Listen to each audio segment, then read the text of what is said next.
कहानी। जंगल के राजा शेर को अपनी शक्ति पर बड़ा घमंड था। वह स्वयं को सबसे शक्तिमान समझता था, इसलिए जंगल के हर जानवरों पर अपनी गौर जमाता रहता था। जंगल के जानवर भी क्या करते, अपने प्राण सबको प्रिय थे, इसलिए ना चाहकर भी शेर के सामने नतमस्तक हो जाते। एक दिन दोपहर के समय शेर एक पेड़ के नीचे सो रहा था।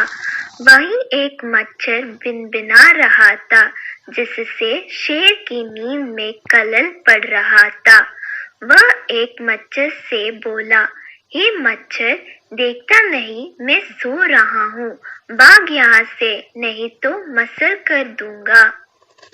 मच्छर बोला, क्षमा करें वनराज, मेरे कारण आपकी नींद में व्यवधान उत्पन्न हुआ, किंतु आप मुझे ये बात नम्रता से भी कह सकते हैं, आखिर मैं भी इस धरती का जीव हूँ।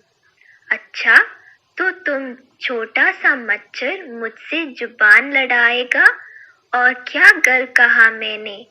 तुम मच्छर हो ही ऐसा कि कोई भी तुम्हें यूं मसल दे।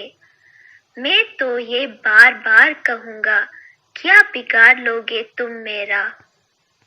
मच्छर को शेर की बात और व्यवहार बहुत बुरा लगा। वह अपने साथी मच्छरों के पास गया और उन्हें सारी बात बताई। सभी मच्छर को शेर के बात चुभ गई। उन्होंने तय किया कि इस संबंध में एक बार सब मिलकर शेर से बात करेंगे। सभी मच्छर शेर के पास पहुंचे और बोले, वनराज, हमें आपसे बात करनी है, जल्दी बोलो, मुझे तुम जैसे से बात करने की फुर्सत नहीं है। शेर बोला, वनराज, आप होंगे बहुत शक्तिशाली, किंतु इसका अर्थ है कथिया नहीं है कि आप अन्य जीवों और प्राणियों का मजाक उड़ाएं या उन्हें नीचे दिखाएं। मच्छर बोले, मैंने जो कहा सच कहा, मैं सबसे शक्तिशाली हूँ और मुझे कोई हरा नहीं सकता। घमंड में चूर शेर गरजा। ऐसा नहीं है, अगर आप शक्तिशाली हैं तो हमें भी इतना सामर्थ्य है कि आवश्यकता पड़ने पर हम किसी का सामना कर सकते हैं और उसे हरा सकते हैं। हम आपको भी हरा सकते हैं। मच्छर भी चुप ना रहे। यह सुनकर शेर हंसते हुए बोला, तुम लोग मुझे हराओगे? तुम लोगों की इतनी हिम्मत कि मेरे सामने आकर ये बात कहो? मेरी शक्ति का अंदाज नहीं है तुम्हें, अन्यथा ऐसा कभी नहीं कहते। अभी भी समय है, भाग जाओ यहाँ से, नहीं तो कोई नहीं बचेगा। शेर के घमंड ने मच्छरों को क्रुद्ध कर दिया। उन्होंने ठान लिया कि इस शेर को मजा चखाकर ही रहेंगे। वे सारे एकजुट हुए और शेर पर टूट पड़े। वे जगह जगह उसे काटने लगे। वह दर्द से कहारा उठा।